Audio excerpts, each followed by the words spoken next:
when we met, you said, yeah, Tommy, I'm a hacker, but one of the good ones. Companies were actually spending millions of dollars, but still they were getting breached. I mean, hackers were exploiting vulnerabilities well before companies could even find them.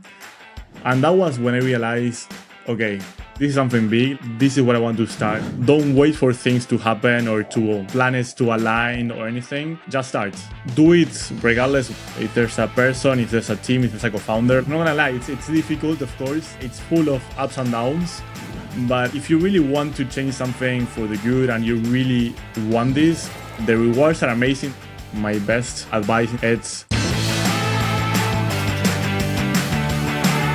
So great to have you here, my friend. It's been, 4 years now since we met for the first time, and we can finally have you here on the Latitud podcast. Welcome.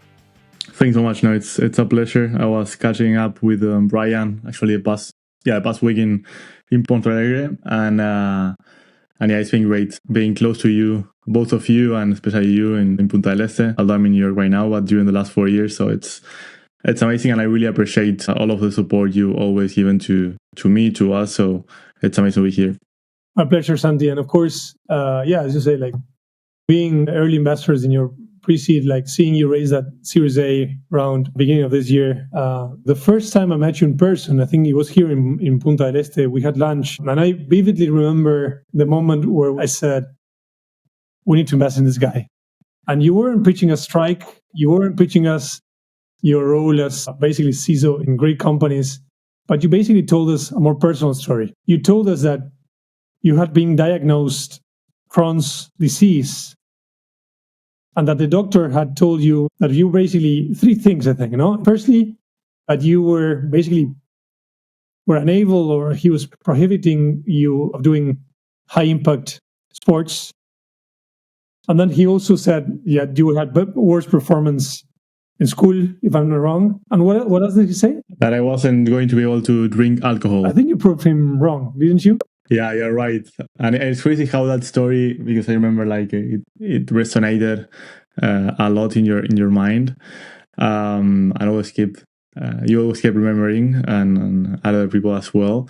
And it's as you say, they told me these couple of things, and for me it was like, and particularly because of the way I was raised, actually was to be an example that regardless these kind of things, I really wanted to be an example for people that have this, could be Crohn's, could be other, that, I mean, it's our attitude, and like keep pushing regardless of what you have. Of course, you need to acknowledge it, because you cannot just act as if you don't, because you need to take care of your health.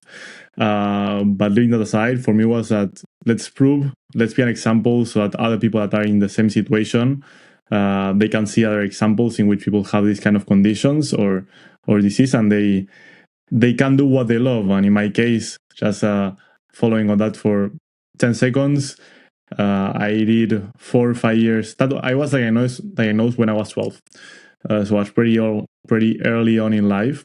And in my case was fuck it, and I was like, okay, 5 years of martial arts. I played field hockey for 18 years in Uruguay, abroad, when I was studying in UK as well. And then with school, I set myself to apply to top uni in the world at some point, which was Oxford University for computer engineering, which is what I studied, and it worked. And the only one I respected, let's say in some way, it's not drinking alcohol. So never, which is strange or odd for people, because when they see me interacting with others, especially at night or when I was a single and I used to go out, it never was an issue not to drink alcohol, to speak or interact with people. So I think it's good because I get to sleep better at night, I guess. But yeah, that's the only one out of the three they told me that I actually took seriously. Yeah, man, and we will see you open a champagne bottle when you cross the 100 million in revenue at some point, and I'll be drinking for you, Santi. But of course, yeah, for us, I mean, this story was just a sign, a testament to your resilience as a founder, right? And since we invested almost 4 years ago now, maybe a bit less, I think you've proven that resilience. coming out of Uruguay, building a global business. But let's stay in your early days for a second. You're basically an ethical hacker turned startup founder, right? When we met, you said, yeah, Tommy, I'm a hacker, but one of the good ones. And of course, that's core part of what you're building with Strike, with the Striker community. I would love you to walk us through your journey in programming, starting back when you were a kid and you were hacking for fun. Why didn't you tell us a little bit about that? Yeah, of course. Now, the good thing is that after a couple of interviews in the last years, I got to understand much more what actually happened with me and why I actually ended up doing what I'm doing right now. Because of course I had a lot to do with this and the decision to build Strike. But I always knew I was going to build something, and I was completely sure it wasn't going to be in cyber, because I was building another things that I thought were more fun. But actually I'm having a lot of fun building Strike, and it's amazing. So it's a good thing. But going to the journey, so something that it's clear of me, and I'm completely self-aware of that, it's I'm a really curious person. So I love learning stuff. I love to understand how things work. So it goes all the way to when I was 3 years old and I used to disassemble my toys to understand how they actually worked. And I would play with this thing. I don't know if it's called a tester in English, but it's basically to see how electricity flows from one place to the other. That was my toy, like I would play with that. And then I would assemble again or reassemble the toys, and some of them would work, some would not, but I was part of it. And I was very lucky to have a computer in the house when I was growing up, so six-ish years old, more or less. And I guess that curiosity tied with technology was what at the end made me get into, or led me to get into hacking, because it was about, okay, let's understand how this thing that I'm viewing here in the screen actually works, and what can I do with it? So it started with video games like Club Penguin or Have a Hotel, to be a member for free, for example, these kind of things, or have coins or different things, pets that others would not be able to have without paying. Then I kept growing and found vulnerabilities in PayPal that allowed me to have anything, like any kind of subscription you would pay with PayPal for free, so unlimited. I was able, combining that and other things, to have a free subscription for the NBA League Pass, because I was a really big fan of Kobe and the Lakers. And then the click, like I made this click, and I always tell this part, because it's really when I realized that it was a game, but I actually was partly wrong. So I was 14 and a half, and I found this pretty critical vulnerability in a marketplace that allowed me to buy anything just paying for the shipping. So it was $2 per item. So for $8, I got a Samsung Smart TV, a PlayStation, a microwave, and a small TV kitchen, and it worked. And that was the first time I realized that those items, like they kind of like arrived in my house in some way. And that's when I realized that I had been in some way doing something wrong. Let's put it that way, because I had 100,000 or even more digital credits, or like digital currency in many platforms. But for me, as it was digital, there was not something tangible at all. I was like, okay, this is just a game, it's not real. But then the issue with this was, like, I realized I had something tangible in my hands, and that's when it clicked. I was like, okay, I actually should be helping companies, probably, instead of stealing from them. And that's how I had transitioned to defend some of these companies in Latam and Europe. So I help lead cybersecurity at AstroPay and a bit of the local. And then I was invited to join, when I was 19, PedidosYa, like the food delivery leader in South America. And I was 19, but actually since 15 until 19, and I actually had been helping them for free. I would tell them what was wrong and how they could fix it. And then when I was 19, they invited me to join as the first cybersecurity hire. And to finish, it was a process of growing the entire culture until we had 30 million users and present in 15 countries. And I can make a pause here, because then it's actually when the story led to Strike. Amazing. Thank you, Santi. Yeah, and for anyone listening that's not fully aware of the magnitude of PedidosYa, which is the company that Santi mentioned at the end. So he mentioned AstroPay, the local, these are massive payments companies out of Uruguay. And PedidosYa is the leader in food delivery in the south cone of Latin America, right? Alongside iFood and Rappi. I think bought by Delivery Hero several years ago, and it's a big part of that business right now. So Santi was finally kind of leading security there when kind of the insight or the inception of Strike came out, right? Please, I mean, it would be amazing to hear how did you start identifying that pain, and basically how did your whole journey took you to finding that problem you're solving with Strike? How was that discovery process like? Great question. And actually, as I said, like at that point, I was building a couple of things, but nothing to do with cyber. And I went to study at Oxford. I was studying advanced cybersecurity and AI, looking to basically do a lot of the things we're doing with the process of the Series A, actually. And something that happened was that pandemic hit, and before coming back, I had some offers to join Amazon and Facebook as senior security manager. But what wasn't making sense to me, and then we go to the problem, companies were actually spending millions of dollars. Even you have cases such as Bank of America spending $1 billion per year in cybersecurity, but still they were getting breached. I mean, hackers were exploiting vulnerabilities well before companies could even find them. And that was when I realized, okay, this is something big. Like I always wanted to build something. This is what I want to start. Like I knew it was going to be massive. So that's when I first started validating a lot the idea, the problem. But that's more or less how I got to idea. Santi, and if you had to summarize now, what was the original thesis of Strike when you started a couple of years ago? Which, of course, it has slowly iterated, especially as you start embedding more AI into it. But if you had to summarize that issue that you found a couple of years ago and how you were solving it, and it has to do with, of course, continuous pen testing, but maybe explain that to the audience that's not a cybersecurity expert, you know? Yeah, happy to explain, and even to expand previously to explaining, which is I went to Oxford, and my letter when I was applying and why I was choosing to study AI and advanced cybersecurity was because I actually wanted to automate all of this process of particularly offensive security. Because the issue I was seeing was that why I'm doing this kind of scripts and programming and so on, while at this point I've been doing this for I was 22 back then, I guess, so almost 20 years already since I started hacking. I was like, this should be able to be automatic, autonomous. And the answer I got there was, it's a great idea, but technology is not yet there.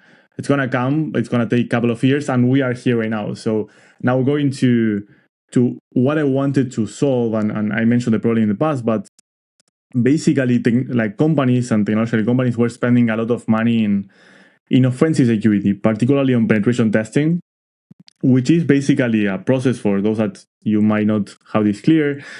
That is when a company contacts a group of ethical hackers and tells them, how look at my company, how look at my assets, break everything, tell me what's wrong, and how can I fix it. That's the process, more or less, of penetration testing. We're talking about self-inflicted hacking here, basically. Exactly, yeah. And it was a process that was extremely slow. Usually would take a couple of weeks of back and forth calls with a tech team, with an ethical hacking team. If everything went well, they were going to start testing your company, and you would actually get a report in PDF 2 months and a half, 3 months later, that had all of the vulnerabilities, that would list them and tell you more or less how to solve them.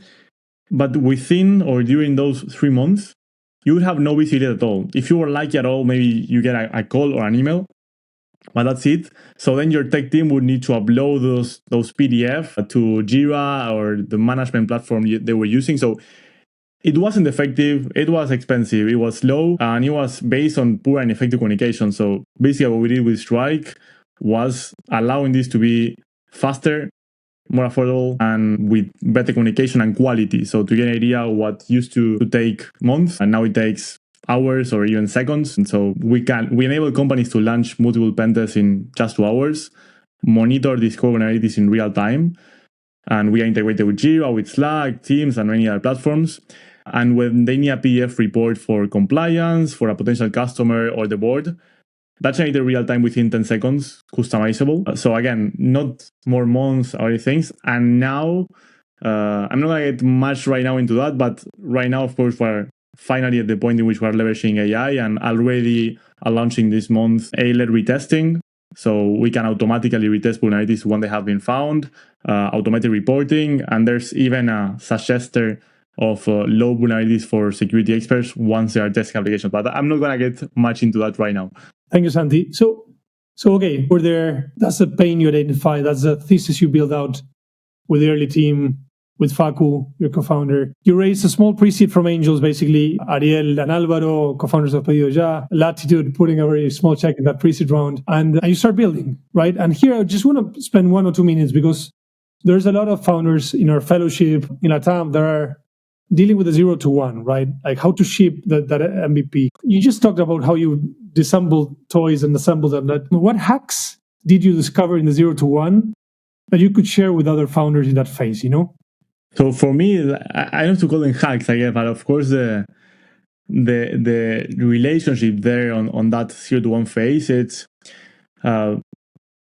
this game, this job, what we're doing now, it's about thinking out of the box. It's about thinking contrarian, thinking how why things have been done in a certain way, and why maybe cannot they be done in another way. And I guess thinking out of the box is something that clearly characterizes how we do stuff, how we're moving, and how we are disrupting the cybersecurity industry, particularly in this case. But talking about 0 to 1, I'll say for me the clear thing was do it regardless if there's a person, if there's a team, if there's a co-founder, just start. Especially for early stage founders or people who are thinking about building their own things. Don't wait for things to happen or to planets to align or anything. Just start. And in my case, it was I started first validating really affordably, really cheap. That's the most important thing that I learned in the previous startups. One startup, I learned the importance of finding the right co-founders that wanted to get really involved. In the other, I learned the importance of properly validating before coding. And that's the point at which I want to get, because if not, you spend so much time coding something that probably is not going to work. Double clicking there, properly validating before coding. You mean discovery calls? What else? What else that you can share with the audience here? Exactly. That's exactly for me my best advice in some way. It's the way I started validating with Strike. It's once I started with the idea of the problem, I started meeting every week with 2 or 3 CTOs, CISOs, CEOs from different companies. And I would literally just with a note in my phone, just tell them, I would meet for dinner, for lunch, whatever. It would be, this is a problem we're solving. This is our current solution. What's wrong with this solution? And that exercise just kept us iterating from consultancy to penetration testing as a service to continuous pen testing, and now towards AI-led pen testing. And it only required for me to have a nice meeting, nice dinner with them, and I would come back home with a lot of insights. And that was at least from March, from late March 2020 until September 2020. I code nothing, zero, and I just kept doing that. And after that point, we started coding because we had a great understanding of what we were heading towards. But validate as cheap as you can. Amazing. I love it. And that's what we recommend to every founder. We have the fellows right now in the new fellowship, and we're just pushing them to do the 2x the number of discovery calls they're doing per week, and I think that's very important. Amazing, Santi. So, okay, eventually you roll out the product. From the very early days, I remember you always had a global kind of ambition, right? You said, yeah, LATAM will be important for us because we have a certain footprint here, but we're targeting global enterprise clients, right? So, touching upon go-to-market strategy for a minute, what would you say, what early points did you use to win over those first customers, right? What early learnings can you share in terms of getting to those first paying customers, again, for you in a B2B enterprise kind of global company? Great. So I can tell you how we started, and then it would be good to tell you how we evolved a bit that, because they evolved a lot. Of course, not everything worked perfectly, So anything you can share, as vulnerable as you can be, it would be. Of course, and storytelling matters a lot. And I give you a great example. One of our most loyal customers, I think it's customer number 2 or so, that still keeps with us until this day. And they started in the closed beta on late 21 or January 2022. That's before launching to the general public. When we started meeting with them, we met. I told them about Strike. I walked them through Figma and how it would look like. And then suddenly they didn't want to advance. And I was wondering like why they didn't want to advance. And we were like selling on the idea of doing continuous pen testing, not just once or twice per year, but because it was going to be faster, more fluent, more smooth, more affordable as well, that you could do it every week, every month. And month and a half after our first call or our second call, I speak with them, and I asked them why didn't they want to advance, And the answer I got was because they thought about it and they didn't want to have all the to lose so much time. Like they usually would lose a lot of time once or twice per year, and they would just get rid of that process and just keep going, because it was horrible. Like the amount of stress, the amount of money spent, the amount of time spent among all of the teams. No one wanted to do that even once per year, leave aside doing it every week. And they thought that continuous pen testing, after what I told them, was going through that pain every week. And that's when I understood that I was not properly telling them or showing what Strike was. And that's how I could finally understand that my storytelling and the pitch was not being properly done. And then I walked them through a platform finally. And then they understood and they loved it. And they were like, I didn't understand that at the beginning. And now I loved it. I want to start. And they started. And as I said, still with us after a couple of years. So in the beginning, the process was just purely executed. And then it started iterating towards going all the way towards providing even a POV. So for certain logos, they get a POV. So they can, for a certain scope, understand the platform. And after that, we are seeing from proof of value to customer 90% success conversion to your area. And it was only in June 2023 that we started with the POVs. Until then, our sales cycles were about 6 months. And with the POV, they dropped to 3.8 months. So it really improved. But in essence, it's show the value you can bring as fast as you can, and then understand actually what they are trying to solve, and not particularly on cybersecurity, but on the business level side. Like, what are the business objectives, how they are tied to cyber, and how can you help them earn more money, save more money, or both. And that's more or less how we target the execution. I love it. That's very cool to see, Santi. And you had special fit with companies in the financial services industry, right? Not only, of course, but special fit there. We'll talk about that in a minute. Let's get kind of to the present tense, if that makes sense. Before we talk about the Series A and the future plans, one last question, kind of about product. You hinted that you're kind of launching your AI Strike 360, right? Cybersecurity is definitely kind of a fast-moving industry, right? New threats being discovered every day. Of course, kind of AI changes that. How do you stay ahead of the curve as a founder, as a company? And maybe in that context, share a little bit about Strike 360 and the AI play here. Perfect. And particularly because of a lot of the people who listen to this podcast are startup founders or they're just starting. If I start from how they can tackle this from the startup perspective, so you just started and you don't want to get hacked, better than perfect. It's what I could say. I mean, it's your early days. Of course, you have a lot of things in your mind, but start with something. Start with at least there are a lot of open source tools, but there are as well some affordable scanners. We even Strike. We have a compliance or automated scan plans that it's solely for companies that want to become SOC 2, Type 2, ISO 27001, and so on. And this is purely automatic. They can understand how can your company can become more secure. They can run this automatic scan for web and APIs continuously. No human involved. It's pretty simple to play. And that's going to show you a lot of the vulnerabilities that you have that are already known, which are the things that hackers actually are going to be looking for in the beginning. So start with that.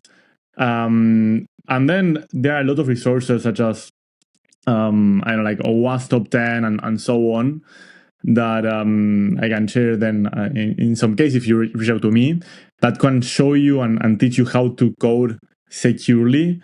But start with that. Those would be the foundations. Then it goes all the way to look at compliance, look at penetration testing, and so on as you start growing up in size as well and in revenue. But in the beginning, it's use open source tools, use automated scans, and then you can start leveling up towards penetration testing and so on. Amazing. We see some organic activity in all the WhatsApp groups of the Latitud community, people asking for recommendations and some fellows just recommending Strike. So that's always nice to see. I don't know if you want to double click on anything related to Strike 360 at this point. Yeah, of course. I mean, I want to start on the startup aspect, but on why Strike 360 matters, it's because, and as I mentioned in the past, this is what I wanted to build when I went 5 years ago to Oxford. The thing here is that in the meantime, as technology wasn't ready, LLMs, AI, machine learning was not yet there and was actually introducing a lot of false positives. We actually focus on understanding much more the process in which security experts test and validate applications. And now what's going on is that, of course, security experts, or actually we would say like cyber criminals, are leveraging AI as well to launch these attacks. So they are being much faster as well. And we as defenders, we need to be much more proactive than even before. And the way to do that is starting to finally leveraging AI, which is at this stage in which we can start using it and properly generating results. So Strike 360, it's about basically having an AI pen testing engine that it's literally automating the process from detecting vulnerabilities all the way to remediation and retesting of them. We started with Web and API, and to get an idea, since we launched this in beta in Q3 past year, already 70% of the vulnerabilities in Web and API are being automatically retested, which means that in the past, what would take 2 days and require one person, now it's even no person, 10 seconds. And even if you partially fix something, you can see the entire flow to understand what you actually fixed and what you didn't. And this is proving to be a massive selling point among companies, well, for example, here in the US and big companies in LATAM. Then with visibility, the same. So companies don't need to know exactly or only what companies or security experts found. They want to see what they covered as well, because they want to know that a feature, even though it doesn't have vulnerability, it has been tested. And those are things we're automated, and it goes all the way toward next year, focusing on automating the detection of mid and high impact vulnerabilities. So that's more or less where we are. Very cool to see. And of course, I remember you talking about AI a couple of years ago, but it's, like it was still so far away in terms of capabilities, right? And we're still early. Cool, Santi. So let's get to the Series A. Maybe you can share a bit more about you raised and just announced a pretty large Series A led by Fintech Collective. You've now raised a pre-seed, a seed, and a Series A from really good funds from LATAM and from the US. Maybe you can share your most important learning around fundraising. I know we were in the early days, we were quite close to you in just developing that fundraising strategy. And here I would just say quick kudos to Marcial, who was very involved back then too. But now you've done it many times, and you raised the last round from really good investors in a bear market. So I think now you're the expert here. I'd love to hear, again, we have a lot of founders listening to this. We also have a lot of US investors. But maybe one of your main takeaways, your main kind of learnings in terms of fundraising. Yeah, never an expert, always learning. First one, most important lesson, speak with Tommy. He knows. So I remember like it was literally, I think, the first day when I started the fundraising, when I officially kicked it off. And I remember sending you a voice note telling you you're going to be proud. Like I'm speaking with 70 VCs in the next 3 weeks. You're going to, like, it's going to be tough. It's going to be challenging, demanding. It's going to require a lot of work and a lot of hours put into this, but you're gonna be proud in a couple of weeks. And I was really happy when it actually worked, you know. And on the couple of advices and important lesson for me and for everyone that's fundraising, particularly on the Series A. First, fundraising it doesn't start when you are on the round. I actually started literally after launching to the general public on April 2022. That's when I started fundraising for Series A, which doesn't mean that actually I only spoke with VCs. Of course, I didn't, and that's a part of it that you need to be able to understand how to balance speaking with VCs and executing, because at the end, you need to raise funds, but not because that's your job, but your job is actually to build a company and execute and so on. And to build a massive company, usually you need VC or like you need capital or smart money as well. But on that note, the way I did it was there were a couple of investors I spoke once per year. Others I would speak twice per year. Others I would speak once per quarter. And then on Q1 the past year, because we raised this in November, on Q1 the past year, I spoke on March with 34 or 35 VCs, and I would meet with them and I would tell them, of course, what we were, like what was our stage, but particularly I wanted to understand whether they were going to lead, what was their ticket size, when was the last investment, what was the split between first check and follow on, and most importantly, what would they like to see in a company like Strike to invest in a Series A. And then when I was in the process, first I knew I had the right storytelling and the right deck, because I worked on that with my investors 2 months prior to that, and then on the process, which is the most important thing to finish. Yeah, I remember you sending that in advance, and Brian was commenting on the slides. You're right. That was a few months before the round. Yeah. It literally was 2 months before the storytelling, 2 months before I finished the first version of the deck. Then I spent 1 month with the comment from the investors polishing it.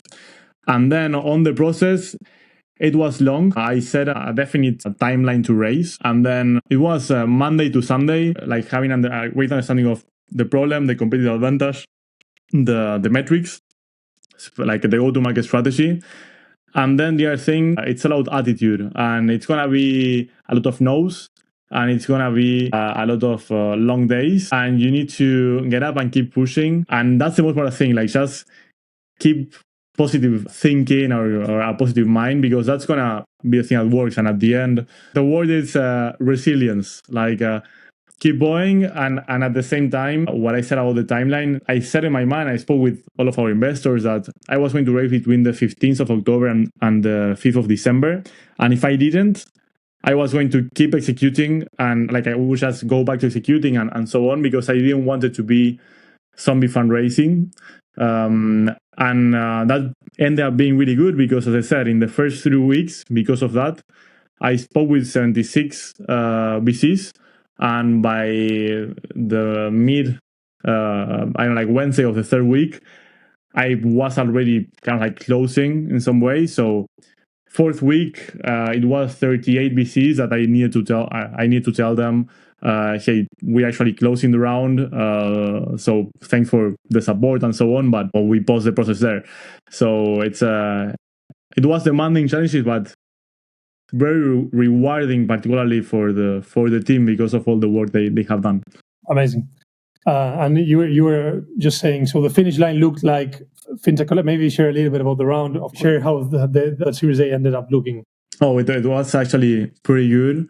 We actually wanted to raise $10 million in the round. We pretty fast we realized that was not going to be the case, because we had a lot of interest from previous investors. So Greyhound, even like some of the co-founders from like Canary as well, but some of the co-founders of PedidosYa that Tommy was mentioning. So Ruben, Alvaro, and and Ariel, like they invest in the pre-seed, in the seed, and Ruben as well invested in the Series A as well. So they really believe in what we're building.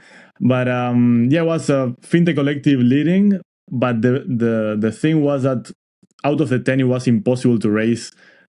Not even like, I won't say less than 10, not even 10. So the minimum was like 12 or so, and we ended up being oversubscribed by 30 million. So we ended up raising 13.5. But it was great, and then it was just let's go back to executing, because as I said, it's just a means to be able to build a company. But I'm really happy we closed that process well.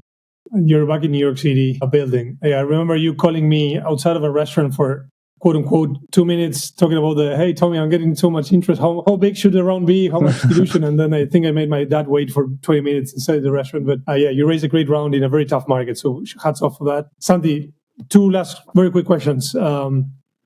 With that fresh round, what are Strike's next steps? Amazing. So pretty quick, it's go to market in US and Brazil.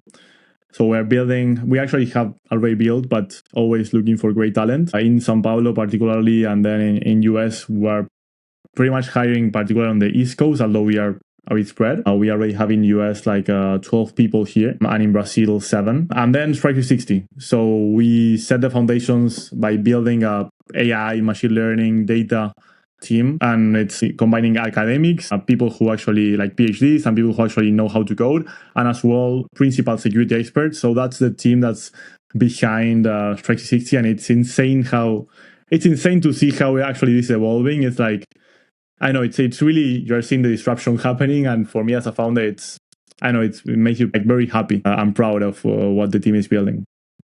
Cool, man. Yeah, it seems that the timing was pretty cool. Since, I mean, you went to Oxford, you built the first version of Strike, and now kind of really building on top of that the AI engine. Amazing. Santi, last question. I've seen you since the early days. I've seen you, be resilient, but also I've seen you enjoy this. I've seen you do the asados, the barbecues with the team, with the C-suite. What's the final advice you would give to any founders hearing us and looking to hack their startup 0 to 1 phase? Final advice and comment would be this: maybe when you are starting might seem like very difficult or like far away, impossible in some ways. It's not, and it's quite fun as long as you really want this. Like you really, I'm not gonna lie, it's difficult, of course, and it's full of ups and downs constantly. Like every week, it's probably more like most of my week, it's more learning than things going extremely well. But if you really want to change something for the good and you really want this, definitely achievably possible. And the rewards are amazing. The people you meet are insane. Like the connections you get with your team, with your co-founder, it's great. You get to meet people like Tommy in some way. Again, it's amazing. So for me, advice would be, don't wait for things to happen to start. As I said, in my case, I was like, I'm not going to wait for a co-founder to appear. I'm going to start this and someday it's going to happen. And literally I started on the 5th of December, on the 5th of August, 20. I remember I launched our website and it was like this reverse count, like this counter. I don't know, I would say in 1 year we were going to be up. And that's I started alone. And then Faku, my co-founder, appeared, I think it was like 5 days later. And for me, it's like just start, go for it. And when you're having a bad moment, feel free to reach out to any early stage or any founder. Everyone has been through the same issues or is being through the same ups and downs. So you're not alone. I love it, Santi. I truly do. And I think, at Latitud, what we're trying to do is, with the fellowship in particular, convince more and more amazing operators to take the jump, to become founders, to build, and to impact LATAM or whatever, in your case, global companies. Thanks so much for the time. Thanks for letting us be in the ride with you since the early days. I'm extremely proud to be an investor and extremely proud, particularly to see how you've grown as a leader, as a founder. It's amazing to see. Pleasure. And again, thanks so much for the support, Latitud, and you personally. I mean, it's amazing to see that you walk the talk and you really are always supporting founders. So I'm very proud of being able to partner with all of you guys since early days, and I would recommend Latitude 1,000 times to anyone starting a company, especially out of Latam. So hopefully a lot of founders get to experience what I experienced with you guys. Thank you, man. But yeah, it's not about us, it's about you. And this is still the early days for Strike. So congrats on the round. Best of luck for this year. And we'll have you again in a few years on the podcast. Thanks so much.